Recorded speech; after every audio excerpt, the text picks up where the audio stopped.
କୁରୁଣ୍ଡା ଦୋଳ ଉତ୍ସବକୁ ଆସିଥିଲେ ଓଲିଉଡ ସିଙ୍ଗର ସତ୍ୟଜିତ ପ୍ରଧାନ। ତ ହଁ ସାଙ୍ଗମାନେ, ଏବେ ତ ଦୋଳ ପୂର୍ଣ୍ଣିମା ଚାଲିଛି। ତ ଆପଣମାନେ ଜାଣିଥିବେ ପ୍ରାୟ ଜାଗାରେ ଦୋଳ ଉତ୍ସବ, ଦୋଳ ପୂର୍ଣ୍ଣିମା ସବୁ ଚାଲିଛି, ଠାକୁର ମେଳନ।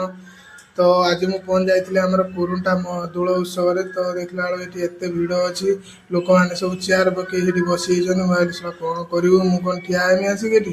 ଆଉ ଟିକେ ଏପଟ ସେପଟ ହେଇଗଲି। ଏଠି ମକା ଦୋକାନ ସବୁ, ଖାଇବା ଦୋକାନ ଟିକେ ବୁଲିକି ଦେଖିଦେଲି। ତ ଆପଣମାନେ ଦେଖିପାରୁଥିବେ ଏମିତି ସବୁ ଚାଲିଛି, କେତେ ସ୍ପିଡି ମଉସା ଏଠି କାମ କରୁଛନ୍ତି। ତ ମୁଁ ଟିକେ ଯାଇକି ଏପଟ ସେପଟ ଟିକେ ବୁଲି ଆଇଲି। ବୁଲି ଆଇଲା ବେଳକୁ ଏତେ ଭିଡ଼, କ'ଣ କରିବି, ମୁଁ ଟିକେ ଆଗକୁ ପଳେଇଲି। ଏବେ କେହି ଆସିନାହାନ୍ତି, ଏଠି ଛୁଆମାନେ ସବୁ ଖେଳୁଛନ୍ତି। ଏଠି କ'ଣ ସବୁ ଖାଇବା ଦୋକାନ ଅଛି। ତ ଟିକେ ଏଠି ସେପଟେ ଦେଖିପାରୁଥିବେ।